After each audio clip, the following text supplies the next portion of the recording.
جب بھی شب برات آتی ہے لوگ قبرستان جاتے ہیں ہر سال. نبی ایک دفعہ گئے اور آپ ہر سال جا رہے ہیں. نمبر 2, جاتے جتھوں کی شکل میں, نبی تو چپکے سے گئے ہیں, تو آپ رات کو 2-2:30 بجے ذرا چپکے سے اٹھیں اور تنہائی میں جب قبرستان میں وحشت ہو اور اندھیرا ہو اور وہاں قبرستان جائیں, اتنا دم ہے آپ میں, تو ہم کہیں گے بھئی آپ نے نبی کی سنت کو زندہ کیا ہے. لیکن آپ تو جتھوں کی شکل میں جا رہے ہیں, نہا دھو کے جا رہے ہیں, خوشبو لگا کے جا رہے ہیں, تیار ہو کے جا رہے ہیں, اور جو کچھ وہاں خرافات ہو رہی ہیں قبرستان میں وہ تو ساری دنیا کو معلوم ہے. میلے ٹھیلے لگے ہوئے ہیں وہاں پہ, گولے گنڈے بک رہے ہیں, برگر بک رہے ہیں, گول گپے بک رہے ہیں وہاں پہ, اور پھول الگ بک رہے ہیں, ہار پھول قبروں پہ چڑھانے کے لیے. کیا بدماشی ہے یہ, کیا منہ دکھائیں گے رسول اللہ صلی اللہ علیہ وسلم کو قیامت کے دن. 15 شعبان کی جو رات ہے اور 15 شعبان کا روزہ, اس کے حوالے سے بہت زیادہ لوگ سوال پوچھ رہے ہیں, تو میں نے ارادہ کیا میں ایک کلپ ریکارڈ کروا دوں. اس میں جو بھی میری ٹوٹی پھوٹی تحقیق ہے, جو میں نے احادیث دیکھی اس بارے میں, اور جو علماء کے اقوال دیکھے, اور جتنا میں اس کی ریسرچ کر سکا ہوں, اس کا ایک خلاصہ آپ کے سامنے رکھ دوں. اگر میں وہ تمام احادیث آپ کو پڑھ کے سناؤں, پھر ایک ایک کی سند پڑھوں, پھر ایک ایک کی سند پہ بحث کروں, تو وہ بات بہت ہو جائے گی لمبی اور کلپ بہت طویل ہو جائے گا. تو ایک خلاصے کے طور پر پوری جو ایک تحقیق ہے وہ میں آپ کے سامنے رکھنا چاہتا ہوں. تو 15 شعبان کی جو رات ہے جس کو شب برات کہا جاتا ہے, اس کا نام شب برات کسی بھی حدیث سے ثابت نہیں ہے, اس لیے عرب اس کو اکثر لیلۃ النصف من شعبان کہتے ہیں, کہ شعبان کے جو نصف ہے اس کی رات. خیر, اس کا نام شب برات ہو اگر اس وجہ سے برات کے اس میں اللہ تعالیٰ کہا جاتا ہے کہ جہنم سے بری کر دیتے ہیں, تو اس وجہ سے کسی نے نام دے دیا ہو تو ایک الگ بات ہے. لیکن اس رات میں ہوتا کیا کیا ہے, لوگ کیا کیا کر رہے ہیں, اس کی کیا شرعی حیثیت ہے, تو میں نمبر وار انشاءاللہ اس کو تفصیل سے بیان کروں گا. کچھ چیزیں تو ایسی ہیں جو بالکل ہی غیر ثابت ہیں. ان میں اس رات میں مٹھائی, حلوہ یا مختلف قسم کے حلوے پکا کے لوگوں میں بانٹنا, اور اس رات میں نہا دھو کے تیار ہونا, یہ اچھے کپڑے پہننا, ان 2 چیزوں کو پہلے میں انشاءاللہ بیان کروں گا. دیکھیے, اسلام میں راتوں کے تہوار کا کوئی تصور نہیں ہے. اسلام میں جتنے بھی تہوار ہیں وہ دن کی روشنی میں ہیں. عید الفطر, عید الاضحیٰ, یہ ہمارے 2 تہوار ہیں جس میں ہم سیلیبریٹ کرتے ہیں ایک دوسرے کو, یہ دن کی روشنی میں ہمیں بتائے گئے ہیں. غیر مسلموں کے تہوار رات کو ہوتے ہیں, جیسے عیسائیوں کے تہوار کرسمس آپ دیکھیں رات کو ہوتا ہے. تو اس کی وجہ یہ ہے کہ اسلام نے دن کی روشنی میں تہوار رکھے ہیں. بہت ساری حکمتیں اس میں ہو سکتی ہیں, پوری حکمتیں تو ہم نہیں جانتے, لیکن کچھ سرسری غور سے کچھ حکمتیں ہمارے سامنے آتی ہیں کہ رات کا وقت ایسی چیز ہے جو اللہ نے عبادت کے لیے بنایا یا آرام کرنے کے لیے, سونے کے لیے بنایا. رات میں اگر آپ سیلیبریٹ کریں گے کسی بھی عمل, یعنی کوئی خوشی منائیں گے, تو اس میں انسان کی گناہوں کی طرف توجہ زیادہ جاتی ہے. جیسے آپ دیکھیں کرسمس میں شرابیں پی جاتی ہیں, اور جو بھی غیر مسلموں کے تہوار ہیں اس میں بھی چراغاں ہوتا ہے رات کے وقت. تو جبکہ ہمارے ہاں جو عید الفطر ہے وہ دن کی روشنی میں ہم نماز پڑھ کے اس کی ابتدا کرتے ہیں.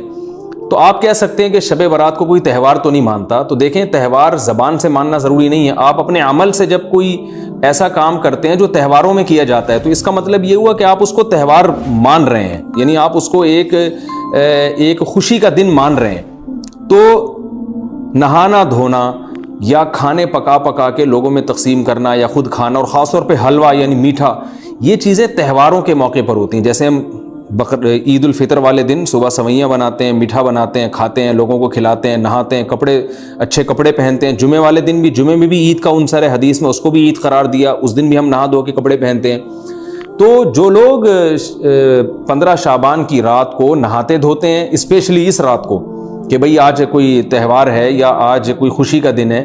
اور مٹھائیاں کھاتے ہیں یا حلوے پکاتے ہیں, تو وہ زبان سے اس کو تہوار نہ بھی کہیں, اپنے عمل سے یہ بتاتے ہیں کہ یہ تہوار ہے, جبکہ یہ تہوار نہیں ہے. اسلام میں کوئی اس کی ایک ضعیف روایت بھی نہیں ہے کہ آپ صلی اللہ علیہ وسلم نے, میرے علم میں نہیں ہے کم از کم, ہو سکتا ہے کوئی موضوع من گھڑت روایت موجود ہو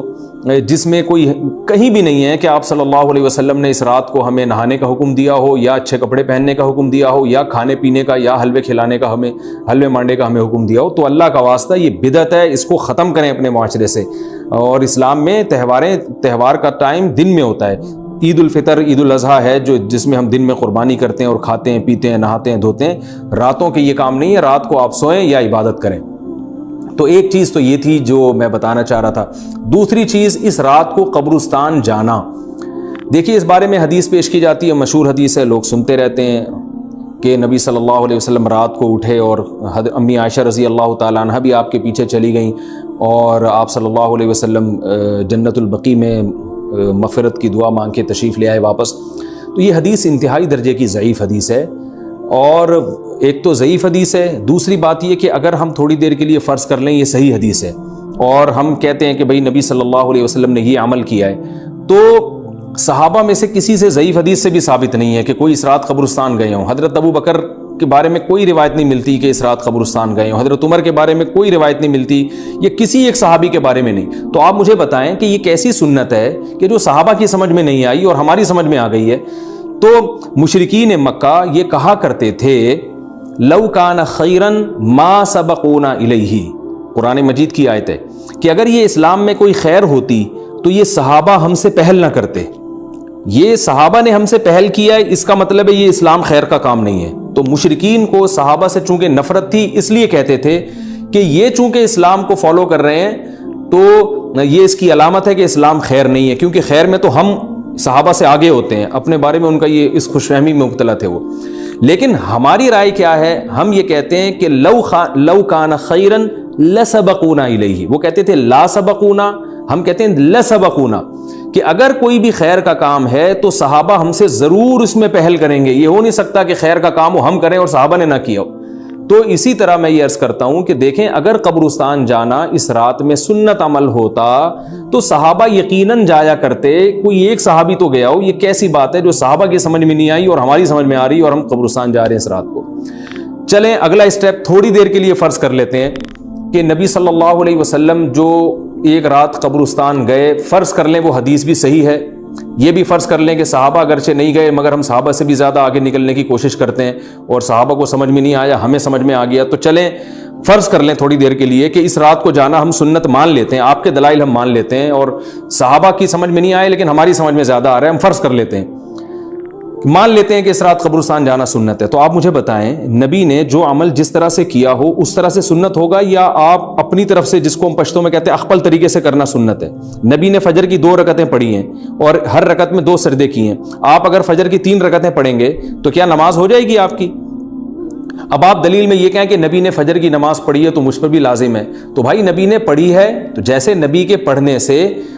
آپ پر پڑھنا لازم ہو گیا تو جس طرح سے پڑھی ہے اسی طرح پڑھنا لازم ہوگا، اخپل طریقے سے پڑھنا لازم نہیں ہوگا۔ تو اسی طرح یاد رکھیں، فرض کر لیں کہ نبی قبرستان گئے ہیں اور یہ قبرستان جانا سنت ہے، تو نبی کس طرح گئے ہیں اور کتنی دفعہ گئے ہیں؟ نبی رات کو چپکے سے اٹھ کے گئے ہیں، کوئی کسی کو آپ نے جمع نہیں کیا، کسی کو بتایا تک نہیں، جو اس حدیث سے پتہ چل رہا ہے ہمیں، اگرچہ یہ ضعیف حدیث ہے لیکن فرض کر لیں یہ صحیح ہے، تو کہیں پتہ بھی نہیں چل رہا، چپکے سے قبرستان گئے اور چپکے سے واپس آئے اور پوری زندگی میں ایک دفعہ گئے، جبکہ ہمارے ہاں ہر سال قبرستان میں لوگ جا رہے ہیں، جب بھی شب برات آتی ہے لوگ قبرستان